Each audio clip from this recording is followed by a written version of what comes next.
Plants बनाम zombies इतिहास में सबसे लोकप्रिय टावर डिफेंस गेम फ्रेंचाइज है।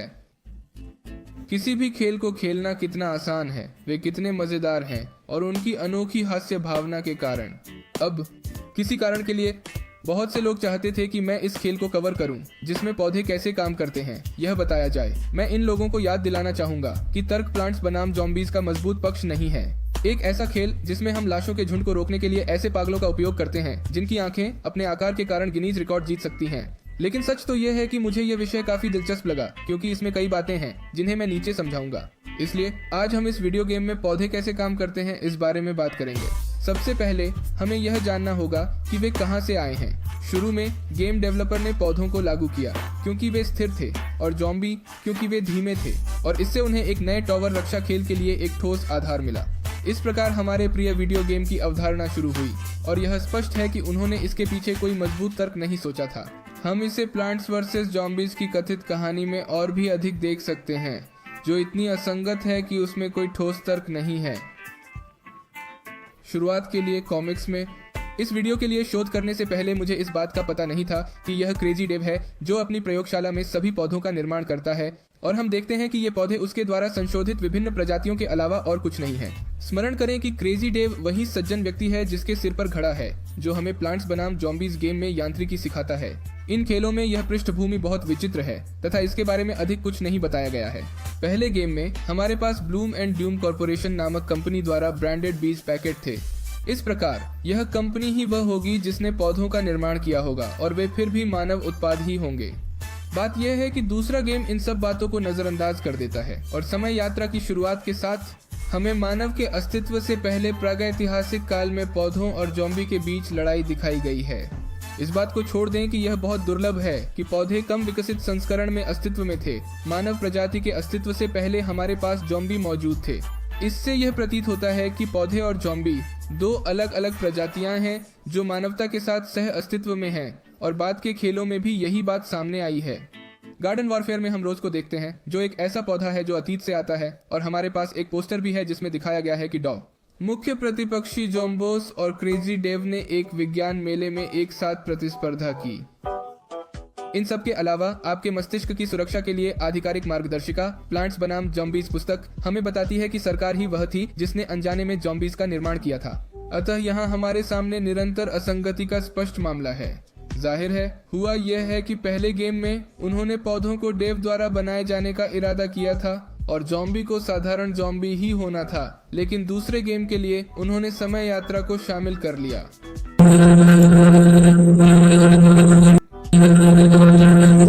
तब अगर हम खेलों पर भरोसा नहीं कर सकते तो फिर किस पर भरोसा करें?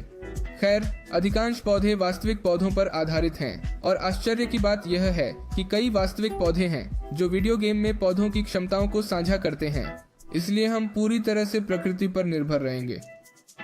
मैं यह भी स्पष्ट करना चाहता हूं कि हम प्लांट्स वर्सेस ज़ॉम्बीज आई और आई के पौधों पर आधारित होंगे, क्योंकि गार्डन वॉरफेयर हमें ऐसे पौधे देता है जो एक स्थान से दूसरे स्थान पर जा सकते हैं, और सभी विद्यमान पौधों की एक विशेषता यह है कि वे खड़े होकर भाग नहीं सकते।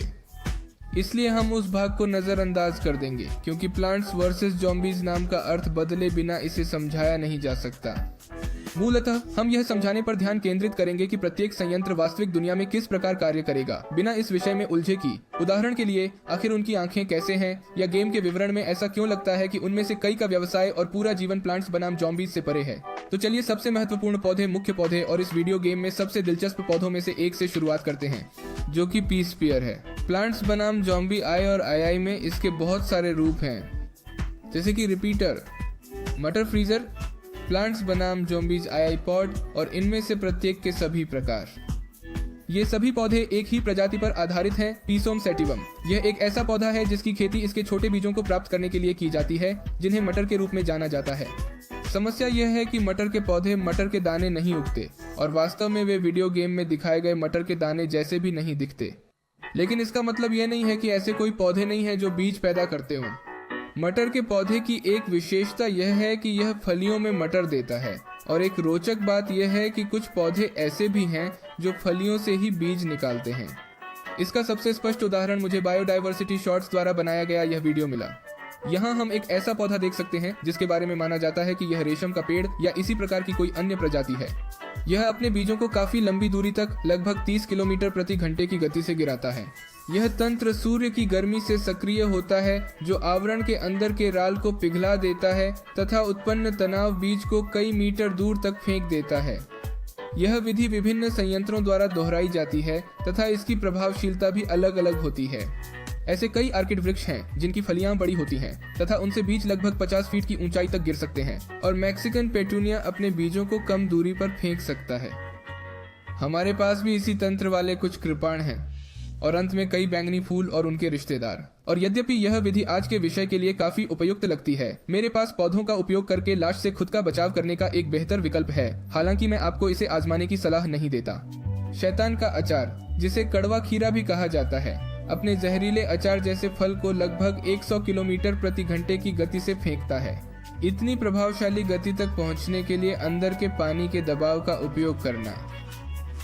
अतः ऐसा प्रतीत होता है कि सबसे संभावित परिदृश्य यह है कि मटर शूटर वास्तव में मटर नहीं फेंकते हैं तथा शैतान के अचार में प्रयुक्त विधि के समान ही विधि का उपयोग करते हैं। लेकिन प्लांट्स बनाम ज़ॉम्बीज में हमारे पास मशरूम भी हैं और वे बीज या फल नहीं बल्कि बीजाणु छोड़ते हैं। यह पहले से ज्ञात तथ्य पर आधारित है कि कवक प्रकृति में अपने बीजाणुओं को छोड़कर प्रजनन करते हैं। आप कह सकते हैं कि वे उन्हें गोली मार देते हैं, लेकिन प्लांट्स बनाम ज़ॉम्बीज में हमने जो देखा वैसा कुछ भी नहीं। एकमात्र कवक जो उच्च गति से बीजाणु फेंकते हैं वे बहुत छोटे होते हैं और इसका स्पष्ट उदाहरण है पिलोब्यूल्स कवक जो शाकाहारी जानवरों के मल में उगते हैं और अपने बीजाणुओं को लगभग 30 किलोमीटर प्रति घंटे की गति से फेंकते हैं। उस गति से, लेकिन बड़े पैमाने पर बीजाणुओं को प्रक्षेपित करने के लिए आपको कवक को आनुवंशिक रूप से संशोधित करने की आवश्यकता होगी ताकि बीजाणु नियंत्रित तरीके से कवक के एक विशिष्ट भाग से बाहर निकल सकें, कुछ ऐसा जो प्रकृति में हमारे पास नहीं है। लेकिन प्रकृति में एक चीज जरूर है जो हमारे पास है, वो है विस्फोटक मशरूम।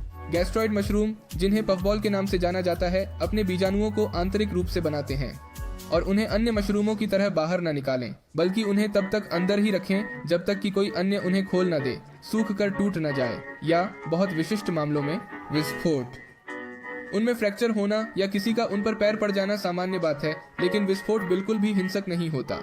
प्लांट्स बनाम ज़ॉम्बीज में विस्फोटक मशरूम का पौधा प्रतिरूप, हम उन्हें आलू की खान, चेरी बम और जलापेनो में देखते हैं। वास्तविक जीवन में इनमें से कोई भी पौधा फटता नहीं है, इसलिए शुरू में इसका अर्थ समझ पाना थोड़ा कठिन लगता है। इस तथ्य को नजरअंदाज करते हुए कि वे संभवतः केवल अंदर ही विस्फोटक रखते हैं, जैसा कि आंखों वाले आलू से स्पष्ट है। हम प्रकृति में कुछ ऐसे पौधे पा सकते हैं जो फटते हैं।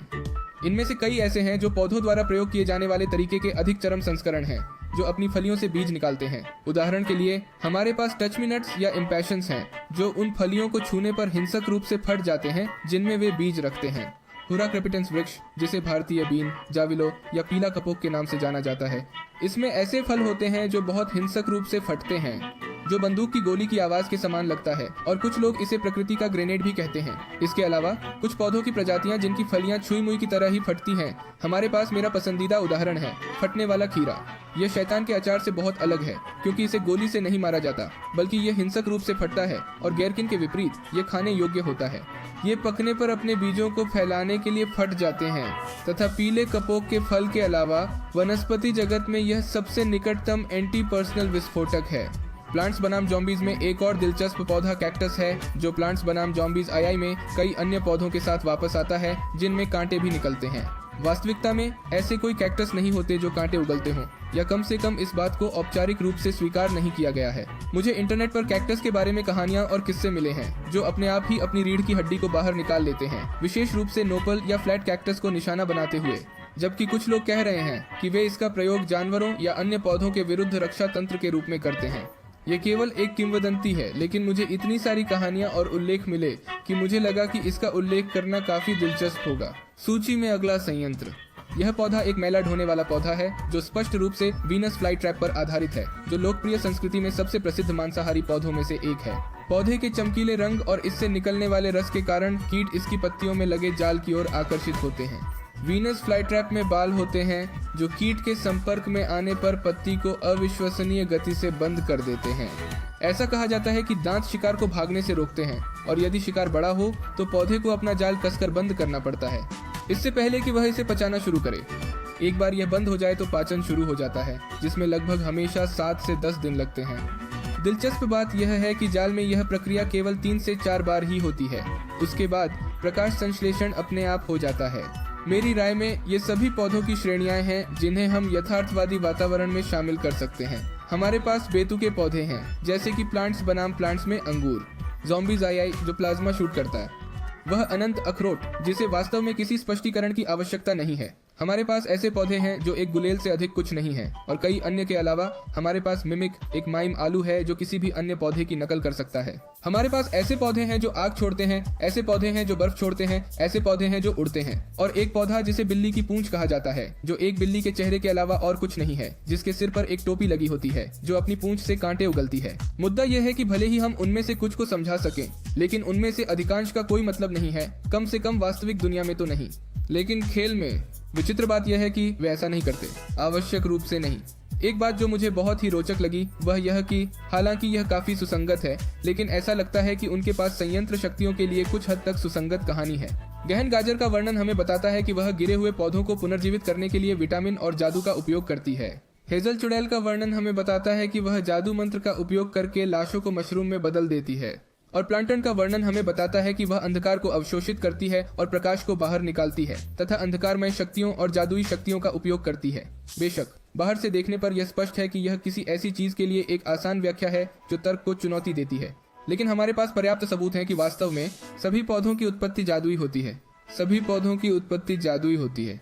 गार्डन वॉरफेयर में हम रोज को देखते हैं जो एक जादूगरनी है जो अतीत से आती है, और अंधकार युग में ज़ॉम्बीज़ जादू का उपयोग करते हैं। यह एक तथ्य है कि इस ब्रह्मांड में जादू मौजूद है, और चरित्र वर्णन में इसे कुछ और ही समझा जाता है। यह सामान्य नहीं है, नहीं, लेकिन यह इस ब्रह्मांड में एक झात और उपलब्ध शक्ति है। इसलिए अजीब तरह से ऐसा लगता है कि आज के प्रश्न का उत्तर रहस्यवाद ही है। तो मुझे उम्मीद है कि आपको ये वीडियो पसंद आया होगा। अगर आपने ऐसा किया है तो इसे लाइक करें और ऐसे ही और वीडियो के लिए सब्सक्राइब करें। ओह, और याद रखें कि यह कहना कि जादूगर ने ऐसा किया है तब तक मान्य है जब तक आपके पास पर्याप्त सबूत हों। अलविदा।